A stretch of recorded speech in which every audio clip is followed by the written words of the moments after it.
Maynard Ferguson and his orchestra from Birdland in New York City.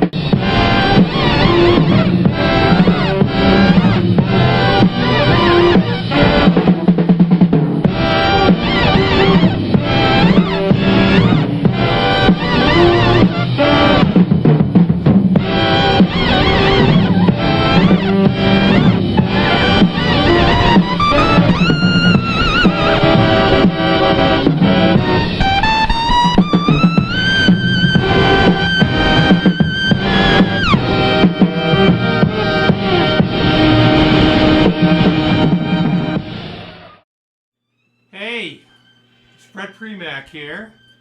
Today we're going to talk about Maynard Ferguson. I have been a Maynard Ferguson fan for many years. When I was a kid, I was a trumpet player. I picked up when I was 12 years old a recording called Message from Birdland, and it blew my mind. A couple years later, after purchasing a lot of roulette recordings, I picked up something called The New Sounds of Maynard Ferguson on Cameo Parkway. And I got to see, in 1964, that band live. And lo and behold, here it is, 50 plus years later, and one of the cats from that band is going to sit and talk to us today about Maynard. I want to welcome my friend, the great baritone sax player, bon vivant, man about town. Ladies and gentlemen, say hi to Ronnie Cuber. Hey, Bret, how you doing all the way out there? And where are you anyway? Ronnie, I wish the hell I knew where I was. No, I'm kidding. I'm in the Sonoran Desert, Tucson, Arizona. And what I want to do, Ronnie, is ask you first, before you got with Maynard, you were hanging out in the early 60s at Birdland. Had you seen Maynard's band live before you joined them? Oh yeah, of course. I was with a band. It was a youth band with Micah Benny and Larry Rosen was the drummer. Um, Andy Marcel, lead alto. Nat performed. Bunch of guys, from the tri-state area, and we would all. A couple of us would go to Birdland to hear Maynard, and Maynard, Maynard was always into like the young crowd, because it was always getting a collegiate kind of band, but they were pros, you know. One time I went to see Maynard and he had um, Jimmy Ford on alto. Clyde Hampton was in the band. Um, shit. Ooh, the drummer Frankie Dunlop.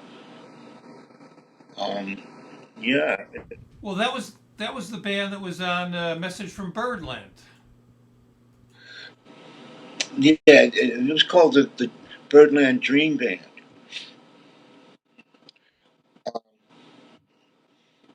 Yeah, and Jimmy Ford would give Pee Wee Marquette, who was the MC.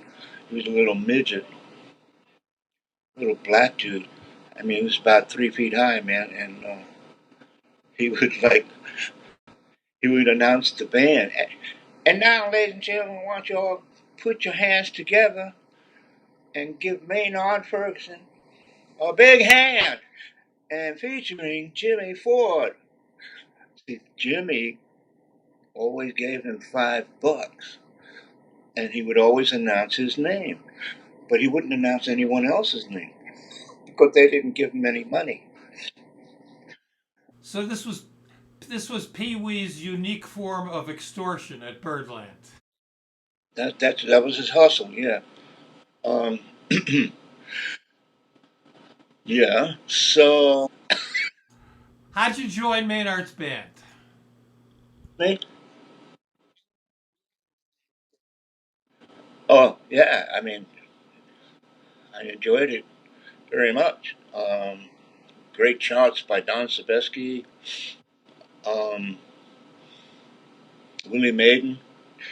Willie was the kind of Strogoss of Maynard's band. How'd you get the gig, Ronnie? How'd you get the gig? How'd I get the gig?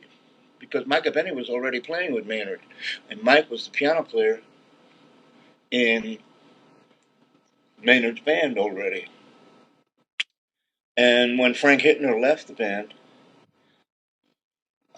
Mike recommended me, and there was no need for auditioning.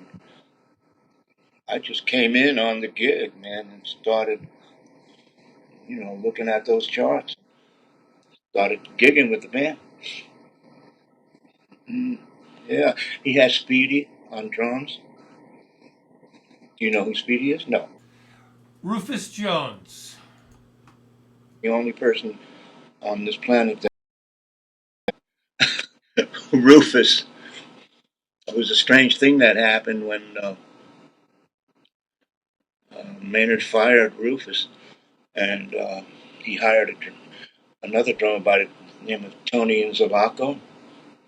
I don't know why, but Rufus was a showman. You ever see him play with Basie's band? I haven't seen him with Basie's band, but I saw him with Ellington. Or Ellington, yes, also. And then he was off the scene for a while, cleaning toilets in Vegas.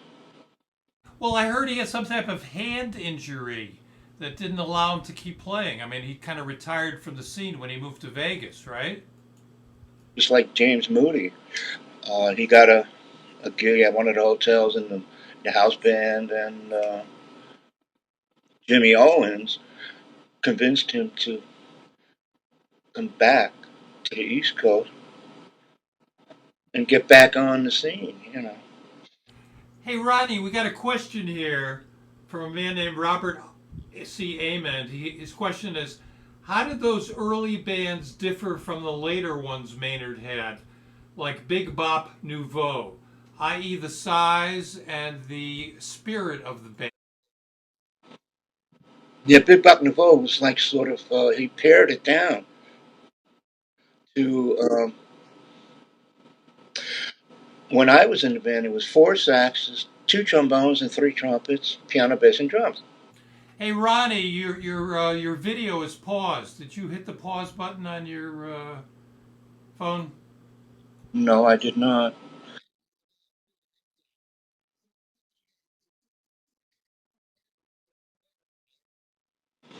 Yeah, and I think he added a guitar. Mhm.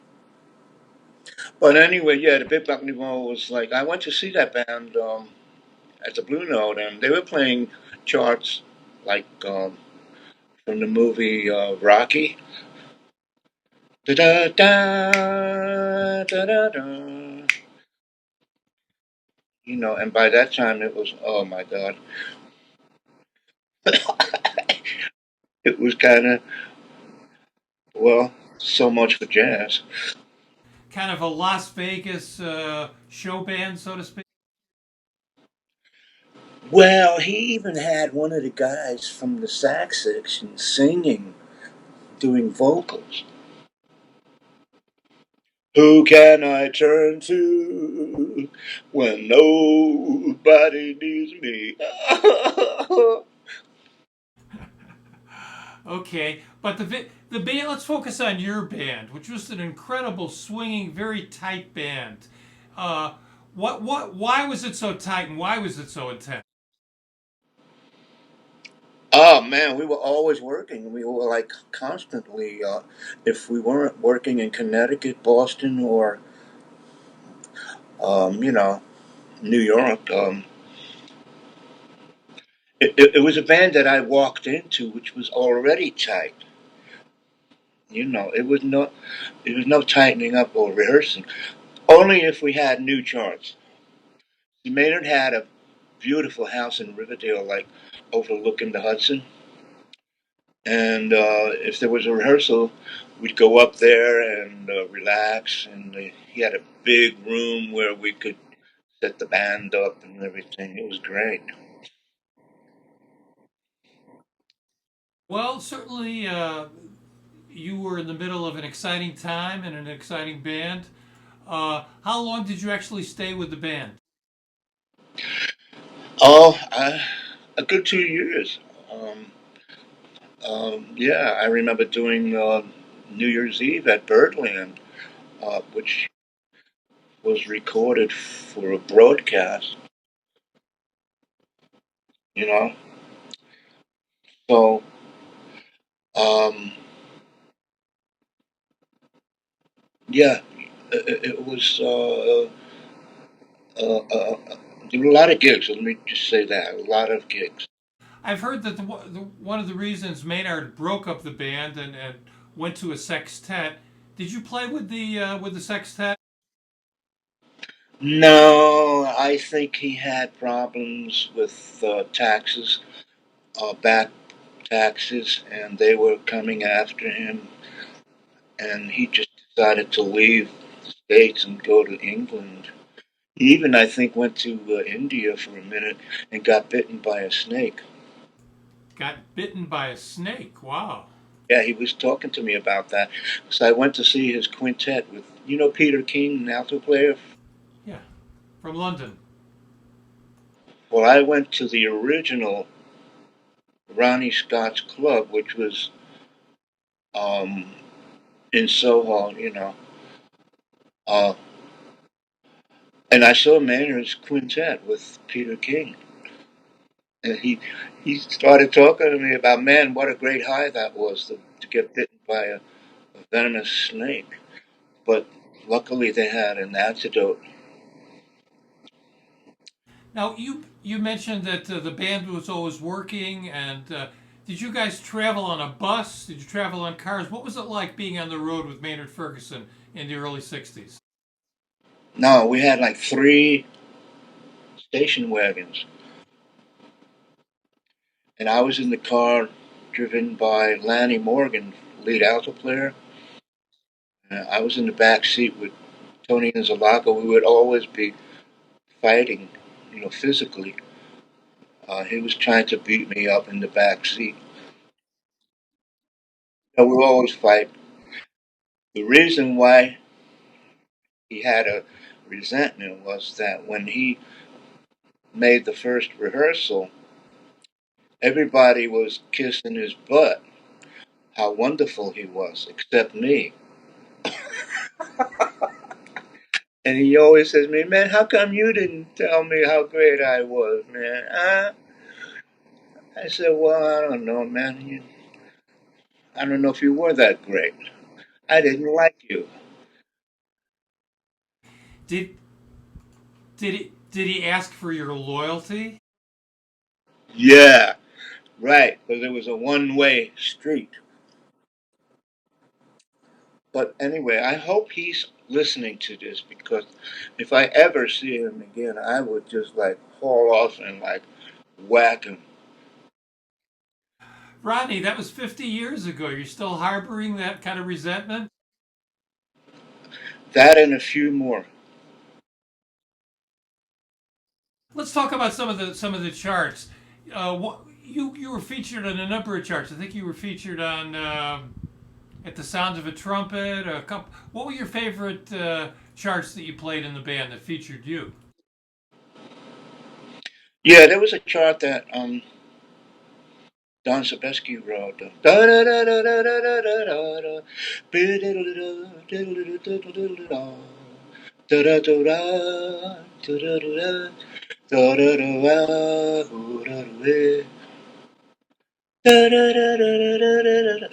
you know the title of that? I don't know that one, man. Well, let's see. It's not.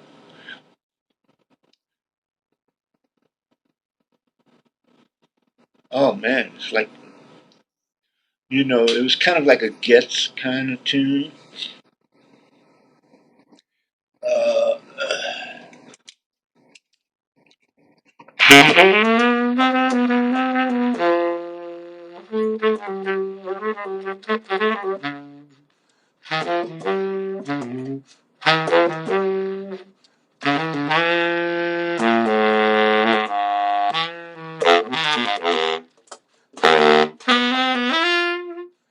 You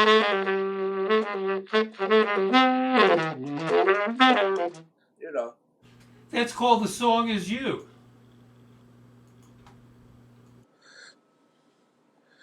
song is me. So that was, oh man, yeah. As a matter of fact, we were listening to a playback. It was like yesterday. And Tony Inzalaco was sitting there at the board, at the control board, and he was saying, "Yeah," you know what I mean? And and then I smacked him. I said, "What do you know? You know nothing." Is that why he ended up moving to Europe to get away from you? He, it was better that he moved away because he had no future playing the drums. Okay, well, I think he continued to make his living as a drummer, but he was just outside the United States. Nah, man, you know, like back then, man, after Maynard, man, I was like on the scene. I mean, you talking about guys like Joe Dukes? Come on, you know, Billy Kay on drums. People that were swinging, man. You know, I like to play with drums that swing. But I don't want to be the drummer because I like for the rhythm section to be my support. Not that I should have to lay down the time. You know, if I have to do that plus blow, it's like twice as hard.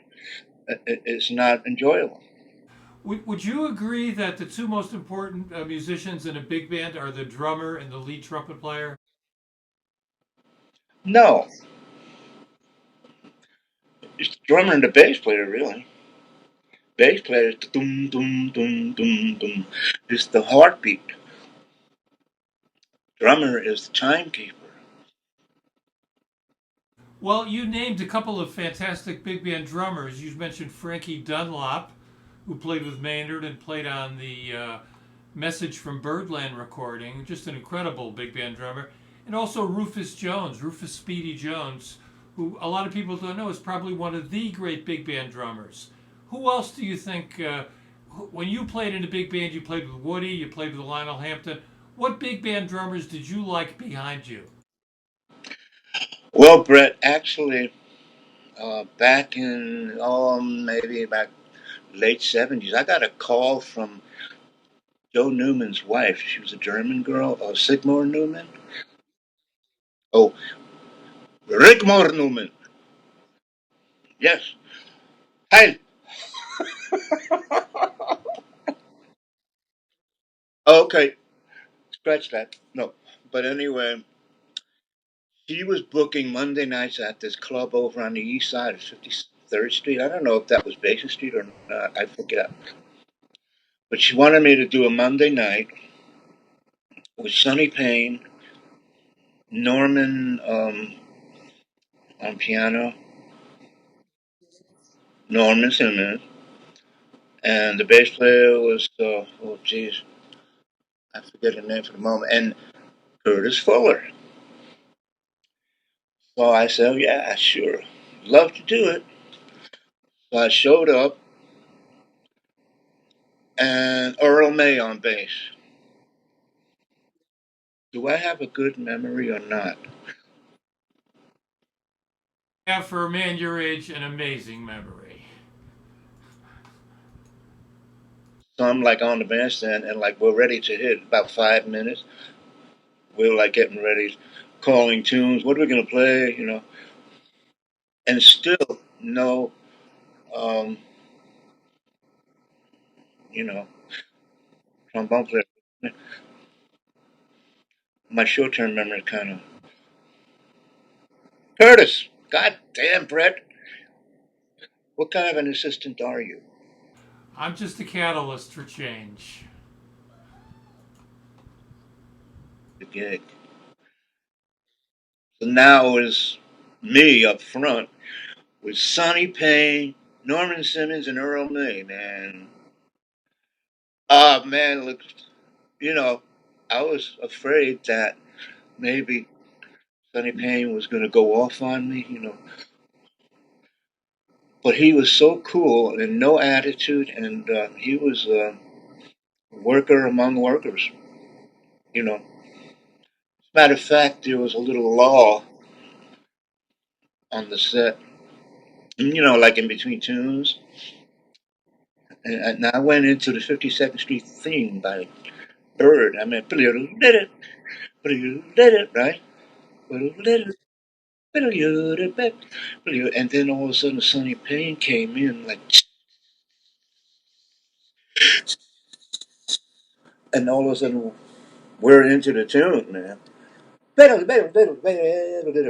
You know, and then back to the last day,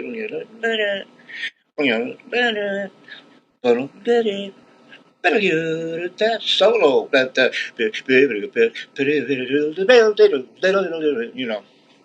choruses. So I was going on and on and on, loving it, and I stopped playing. And Earl May said, "Give it to Sonny."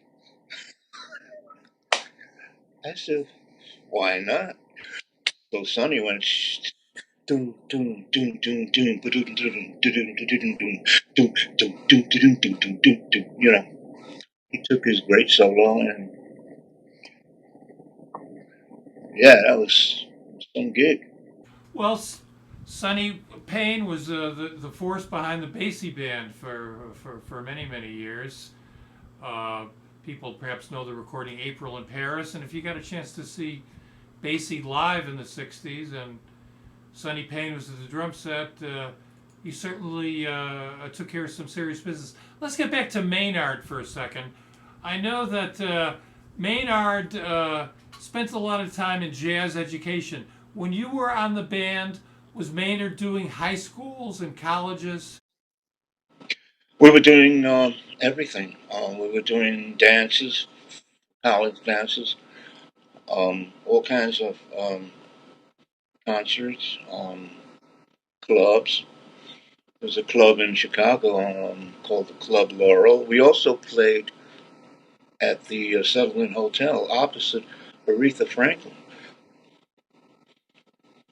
She was on the bill. She sang, and then you were the other group. Yeah, it was two bands. It was Aretha and Maynard. And I would be standing backstage. She'd come out of her dressing room ready to go on. She'd look over at me and say, "Hi."